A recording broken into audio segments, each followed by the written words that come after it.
नमस्कार, महिला जगत के इस कार्यक्रम में आप सभी का स्वागत है।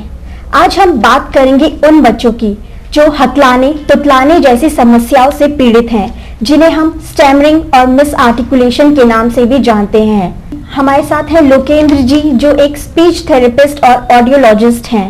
लोकेंद्र जी, आज हमारे साथ हमारे काफी दर्शक ऐसे हैं जिनमें काफी महिलाएं हैं जो माँ हैं, और अधिकतर ऐसी महिलाएं हो सकती हैं जिनकी संतान, जिनका बच्चा तो हकलाने तुतलाने जैसी समस्याओं से पीड़ित है। ये शायद एक आम शब्द है, लेकिन इनके जो प्रभाव है वो शायद आम नहीं है। तो सबसे पहले हम ये जानना चाहेंगे कि हकलाना तुतलाना होता क्या है। हमारा बोलना जो है हमारे चलने के समान है। जिस तरह चलने में शरीर के कई अंगों का इन्वॉल्वमेंट, सहभागिता होती है, जैसे हाथ, पैर, बॉडी, उसी तरह बोलने में हमारे जो स्पीच ऑर्गन्स हैं, जैसे टंग है, जॉ है, पैलेट्स हैं, इन सभी का सहभागिता के साथ हमारा बोलना उत्पन्न होता है। अगर इनमें कहीं भी कोऑर्डिनेशन में गड़बड़ हो जाती है तो हकलाना या तुतलाना उत्पन्न होता है। हकलाने में क्या होता है कि ब्रीदिंग पैटर्न सही नहीं होने के कारण हकलाना होता है। जब हम बोल रहे हैं, अगर ब्रीथ का फ्लो ठीक नहीं आया है ना, ब्रीथ का फ्लो ठीक से नहीं बना, उस समय बीच में हकलाहट उत्पन्न होती है। और जहां तक तुतलाने का संबंध है, जब हम कोई भी साउंड बोलते हैं तो हमारे मुंह के अंदर एक विशेष क्रिया होती है जिसमें टंग जो है मुंह के अंदर कई स्थानों पर लगती है ना। उन स्थानों पर टच होने के बाद वहां से साउंड उत्पन्न होता है। जैसे उदाहरण के लिए मैं आपको बताऊं कि जैसे हम क अगर साउंड बोलें, क ध्वनि बोलें, तो क ध्वनि में टंग का पिछला हिस्सा ऊपर उठता है। अगर किसी पर्सन में ये टंग का पिछला हिस्सा ऊपर नहीं उठ रहा है तो वो क नहीं बोल पाएगा। इसी तरह सभी साउंड्स हैं। तो ये टंग का कोऑर्डिनेशन गड़बड़ाने के कारण तुतलाहट उत्पन्न होती है। हमें आपने बताया हकलाना तुतलाना होता क्या है, इसमें अंतर क्या होता है। लोकेंद्र जी, हम जानना चाहेंगे कि माँ बाप को कब पता लगता है कि उसकी जो संतान है, उसका जो बच्चा है, वो इस समस्या से पीड़ित है। देखिए, नॉर्मल स्पीच लैंग्वेज डेवलपमेंट का जो एज होता है वो 0 से 5 इयर्स तक होता है। लेकिन बच्चा जब बोलना शुरू करता है तो वो लगभग 1 वर्ष के पश्चात एक शब्द बोलना शुरू करता है। उसके बाद 1.5 से 2 वर्ष में 1 से 2 शब्द को जोड़कर वो सिंपल सेंटेंस बनाना शुरू करता है। इसी तरह 3 से 5 वर्ष में वो थोड़े से जटिल वाक्य बनाकर अपने आप को कम्युनिकेट करता है ना। इसमें ऐसा होता है कि जब बच्चा बोलना शुरू करता है तो उसकी वाणी, उसकी स्पीच जो है एकदम क्लियर नहीं होती, उसकी स्पीच में तुतलाहट होती है ना। लेकिन अगर ये तुतलाहट लगभग 4 साल तक बनी रहे, 3.5 से 4 साल तक बनी रहे, उस स्थिति में माता पिता को चाहिए कि वो स्पीच थेरेपिस्ट स्पेशलिस्ट को दिखाए और उससे अपने बच्चे का वाणी उपचार करवाएं। लोकेंद्र जी, काफी माँ बाप ऐसे होते हैं जो आर्थिक परेशानियों के कारण स्पीच थेरेपिस्ट के पास या डॉक्टर के पास नहीं जा पाते हैं। ऐसे में जो माँ बाप होते हैं, जो परिवार होता है, वो क्या भूमिका निभाता है? माता पिता या अभिभावक के लिए सबसे पहले एक टिप्स मैं ये देना चाहूँगा कि जब बच्चा बोलना शुरू करता है तो उसकी वाणी या उसकी आवाज़ कहें, उसमें तुतलाहट होती है। उस समय जो है क्या होता है कि मातृत्व के कारण माँ भी उसके साथ तुतलाने लगती है ना। उसको खुशी होती है, उसको अच्छा लगता है। ये स्थिति को आप उत्पन्न नहीं होने दें। अगर बच्चे की वाणी में तुतलाहट है तो आप उसके साथ तुतलाने न लगे। मतलब वो मजाक में ना लें, अपने बच्चों उसको मजाक में ना लें और उसकी वाणी को उसी वक्त करेक्ट करने की कोशिश करें। बच्चे को ये प्रोत्साहित करें सही बोलने के लिए, और बच्चे को सही कैसे बोलना है ये माता उसके साथ बोले, उसको बोल के बताए कि ये सही इस तरह से बोला जाता है, आप इस तरह से बोलिए, है ना।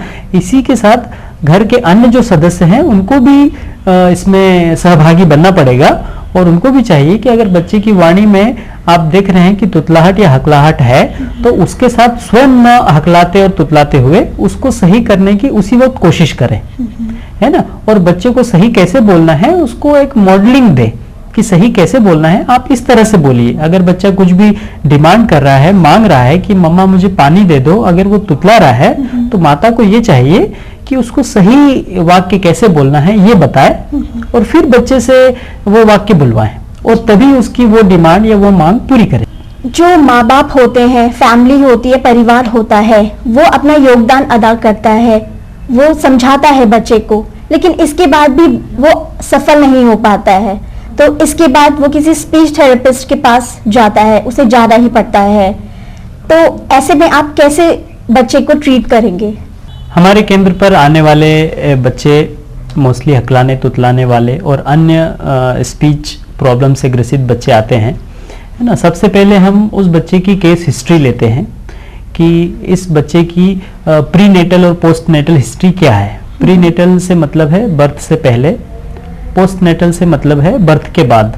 बर्थ के बाद अगर उसको क्या क्या प्रॉब्लम्स हुई, जैसे उसको बर्थ के बाद जॉइंटिस तो नहीं हुआ है, बर्थ वेट उसका लो तो नहीं था, है ना। बच्चा अपने शिशु अवस्था में सिर के बल कहीं गिर तो नहीं गया, है ना। ये सारे इंफॉर्मेशन लेने के बाद हम देखते हैं कि बच्चे को अगर हकलाहट है तो फिर उसको हम थेरेपी से उसका उपचार करते हैं। इसमें थेरेपी में कई सारी चीजें इन्वॉल्व होती हैं। हम उसको तरह तरह से एक्सरसाइज करवाते हैं। सबसे पहले ब्रीदिंग की एक्सरसाइज करवाते हैं, फोनेशन ड्यूरेशन का एक्सरसाइज करवाते हैं, है ना। हम एक मिरर की सहायता से सही कैसे उच्चारित करना है, स्पीच के अंगों का कोऑर्डिनेशन क्या है, टंग का इन्वॉल्वमेंट क्या है, टंग कहाँ लगती है तो क्या साउंड प्रोड्यूस होता है।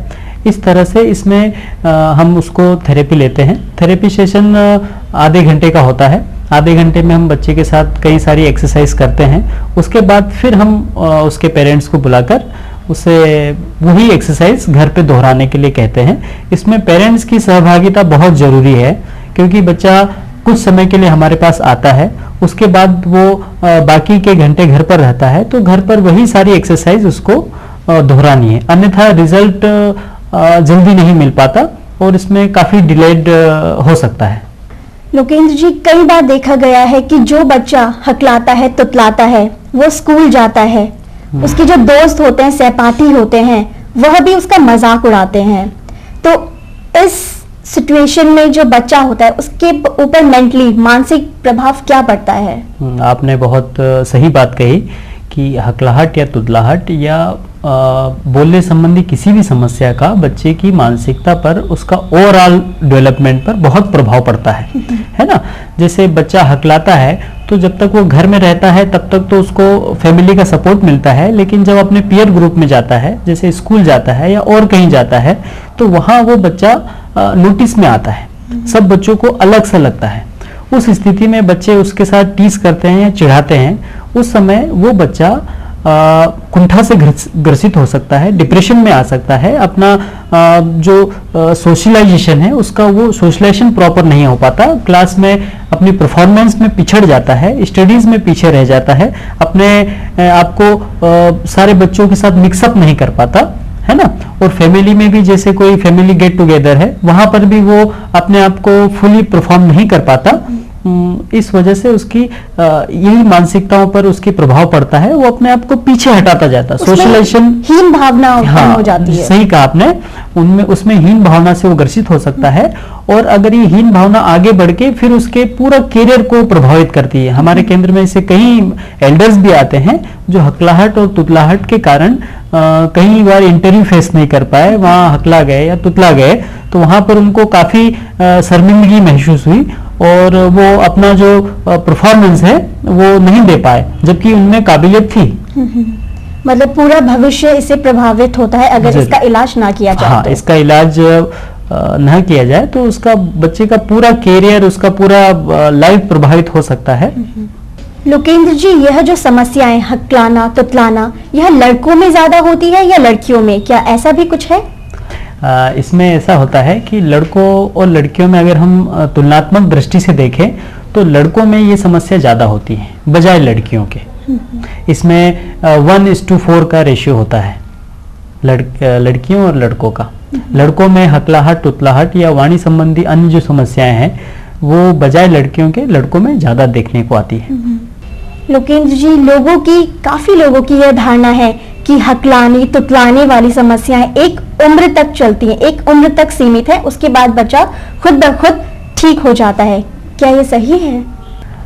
सुचिता, इसमें ऐसा है कि अगर माँ बाप देखें कि बच्चा 3.5 से 4 साल तक उसमें वाणी प्रॉपर स्पीच उसका आया नहीं है, उसकी वाणी में कुछ हकलाहट या तुतलाहट है, तो उन्हें बिना इंतजार किए किसी वाणी विशेषज्ञ स्पीच थेरेपिस्ट को दिखाना चाहिए। क्या आपके पास ऐसे केसेस भी आते हैं कि उनका ट्रीटमेंट हो चुका है लेकिन उसके बाद भी वो दोबारा हकलाना तुतलाना जैसी समस्याएं उसमें दोबारा उत्पन्न हो रही हैं?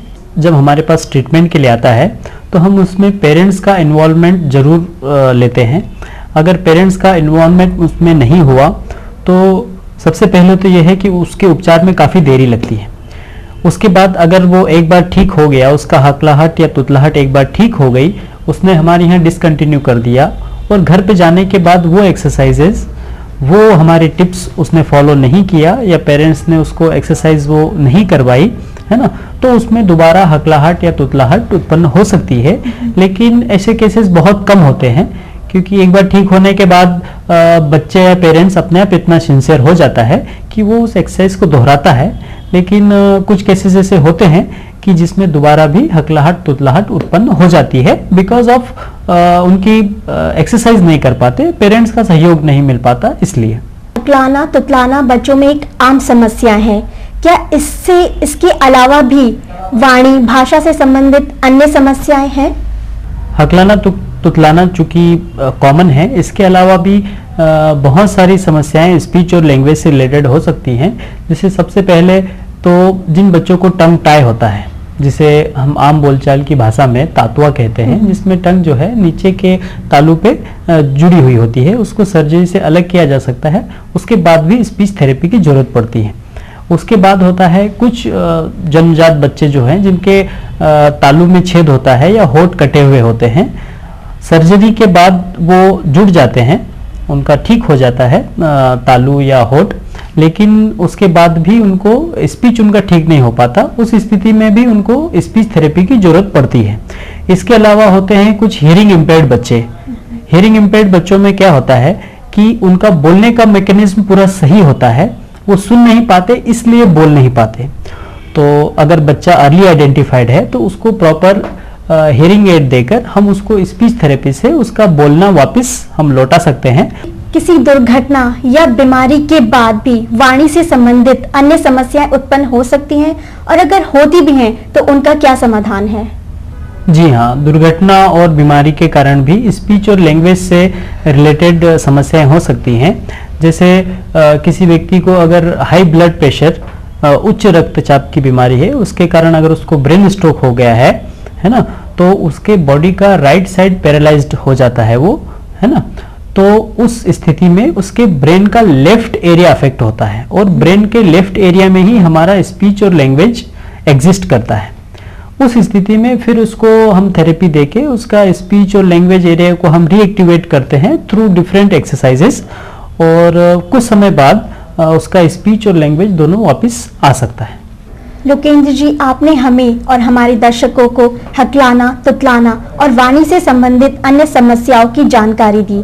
मैं उम्मीद करती हूँ कि हमारे दर्शक इस जानकारी का लाभ उठाएंगे। हमसे बात करने का आपका बहुत बहुत शुक्रिया। Thank you.